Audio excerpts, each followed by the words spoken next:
Hi roomies.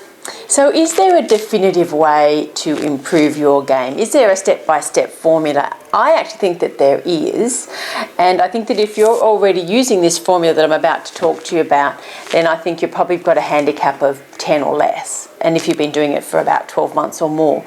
So this is my 5-step formula. Now it's not easy, nothing is easy, there's no quick fixes. It's like anything in life, if you want something to change or improve, then you need to put some work into it. But this is my way of simplifying down the steps that you would need to take to drop 5 shots off your handicap. Now that's a bit of a broad statement because obviously if you're off 10, it's harder to get 5 shots off your handicap than it is if you're off 30 or 35 or whatever it might be. So the formula, however, is the same. And as I said, I think if you are already using this formula, then your handicap will be quite low. So step number 1 is to get a lesson once a month. Now, find someone that you like, find someone that can be your kind of mentor and your right-hand man or woman, so that they can sort of hold your hand and advise you and keep you positive and keep you enthusiastic and just basically be your kind of team. When you look at the good tennis players in the world, they've all got a team. I'm not saying you have to go that far, but it's just nice to have someone on your side that you can call on, that you can report back to, that can keep you motivated. So that's really important, is to get yourself a lesson once a month. What else have I got here? Go to the range every week. So you need to be practicing. It's like anything you do, the more you do it, the better you get. So that's really important. You need to practice your long game at the range. You also need to practice your short game. So you need a session on your long stuff at the range. You also need a session on your chipping and your pitching and your putting. Particularly your putting, because it's such a huge part of the game. Huge number of shots every round are in putts. So if you feel confident with your putting, generally that confidence filters its way back up through your game. If you're putting well, it tends to take the pressure off the chipping onto the green, because you think, well, I don't have to get it close because I know my putting is good. And then that filters all the way back through the hole.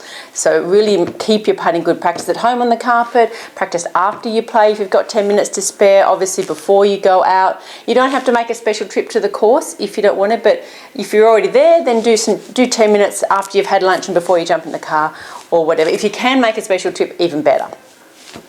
You need to have a solid pre-shot routine when you're on the course. So that is one for long shots and one for putting. So you just need 2 different ones. I mean, they're not going to be that vastly different, but obviously they will be a bit different. So develop your pre-shot routine if you haven't already got one, because it slows you down, it gets you focusing, and all the pros have a solid pre-shot routine that's very repeatable, and it really kind of calms you down. And the last one, step 5, is to visualize every shot. So this is a little bit of the mental side of the game. If you are visualizing what you want your shot to be before you play it every time, so you're seeing the ball in the air how you want it, you're seeing the putt run along the green and go into the hole, or on a longer putt running up and stopping right next to the hole because you're thinking of distance rather than line. So seeing every shot you play before you play it how you want it to be, not how you don't want it to be, which is obviously a trap that we can easily fall into. You know, when the water's in front of you, all we can see is the ball going in the water, or if there's a bunker in front of you. So if you're seeing the shot how you want it to be, not how you don't want it to be, that's a massive skill that you can use to improve your game. So there's your 5 steps. You're going to get a lesson. You're going to go to the range once a week. You're going to practice your short game once a week. You're going to have a pre-shot routine, and you're going to visualize each shot. So if you can do those 5 steps and do them over a period of about 12 months, then I reckon your handicap will drop dramatically, maybe more than 5, depending what you're starting on.